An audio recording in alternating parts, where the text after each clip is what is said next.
अभय की ताकत से थर थर कांपेंगे दुश्मन। भारतीय नौसेना को मिला नया एंटी सबमरीन वॉरशिप। भारतीय नौसेना को हाल ही में एक नया और अत्याधुनिक anti submarine warfare shallow water craft Abhay प्राप्त हुआ है। शुक्रवार को इसे भारतीय नौसेना की बेड़े में शामिल किया गया। ये शैलो वाटर क्राफ्ट दुश्मनों के किसी भी संभावित खतरे को मुंह तोड़ जवाब देने में सक्षम है और भारतीय समुद्र सीमा की सुरक्षा को और भी मजबूत बनाता है। अभय की विशेषताएं, लंबाई और डिजाइन। अभय लगभग 77 मीटर लंबा है और इसे आसानी से तटवर्ती क्षेत्रों में संचालन करने योग्य बनाता है। इसका डिजाइन ऐसा है कि यह उथले जल में भी प्रभावी ढंग से संचालित हो सकता है, जिससे दुश्मन की पनडुब्बियों का पता लगाने और नष्ट करने में माहिर है। गति और सहन शक्ति। ये क्राफ्ट 25 नॉट लगभग 46 किलोमीटर प्रति घंटे की अधिकतम गति से चल सकता है, जिससे इसे दुश्मन के ठिकानों तक जल्दी पहुंचने में मदद मिलती है। इसकी सहन शक्ति 1800 नॉटिकल माइल्स लगभग 3334 किलोमीटर है, जो इसे लंबी दूरी तक गश्त करने में सक्षम बनाती है। निर्माण और सहयोग। ये shallow water craft messrs garden reach ship builders and engineers GRSE द्वारा निर्मित है। GRSE एक प्रमुख भारतीय रक्षा निर्माण कंपनी है जो भारतीय नौसेना के लिए कई प्रमुख जहाज बना चुकी है। रणनीतिक महत्व। ये anti submarine warfare shallow water craft विशेष रूप से तटवर्ती क्षेत्रों में पनडुब्बियों का पता लगाने और उन्हें निष्क्रिय करने के लिए डिजाइन किया गया है।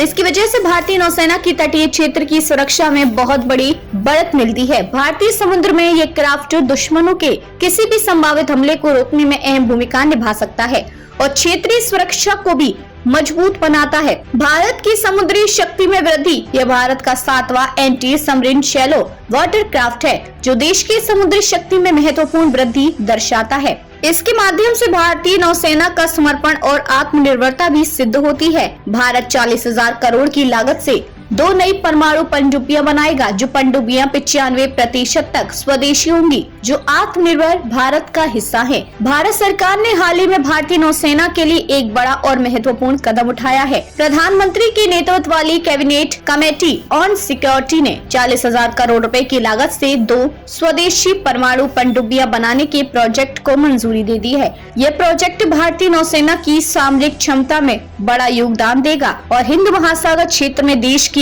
शक्ति को और मजबूत करेगा।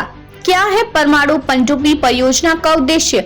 भारतीय नौसेना की सामरिक और आक्रामक ताकत को बढ़ावा देने के उद्देश्य से इस परियोजना को मंजूरी दी गई है। ये परमाणु पनडुब्बियां भारतीय तकनीक से बनी होंगी और लगभग 95% तक स्वदेशी होंगी। इस परियोजना के लिए विशाखापट्टनम के शिप बिल्डिंग सेंटर को चुना गया है, जहाँ इन पनडुब्बियों का निर्माण किया जाएगा।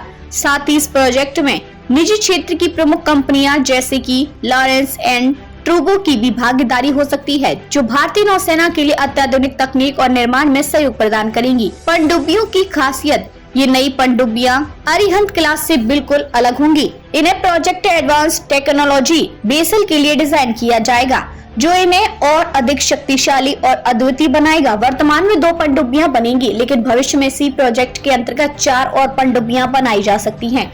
इससे भारतीय नौसेना की उपस्थिति न केवल हिंद महासागर क्षेत्र में बल्कि दक्षिण चीन सागर में भी और मजबूत हो जाएगी। INS अरिघाट का कमीशन और आने वाले युद्धपोत। हाल ही में भारत ने अपनी दूसरी SSPN यानी परमाणु पनडुब्बी INS अरिघात का कमीशन किया है। इसके अलावा अगले साल तक नौसेना में कई नई युद्धपोत और पनडुब्बियां शामिल की जाएंगी। इस योजना में 12 जंगी जहाज भी शामिल है, जिनमें फ्रीगेट्स, कॉर्वेट्स, डेस्ट्रॉयर्स और सर्वे वेसल्स शामिल हैं। ये जहाज इंडियन ओशन रीजन में भारत की सुरक्षा को और मजबूत करेंगे और समुद्री क्षेत्र में देश की स्थिति को और अधिक सुरक्षित बनाएंगे। दिसंबर में शामिल होने वाले जंगी जहाज विशाखापट्टनम क्लास के 4 डेस्ट्रॉयर्स में INS विशाखापट्टनम और INS सूरत प्रमुख है। INS विशाखापट्टनम अपनी क्लास का प्रमुख जहाज है, जो दिसंबर 2024 में नौसेना में शामिल होने के लिए तैयार है।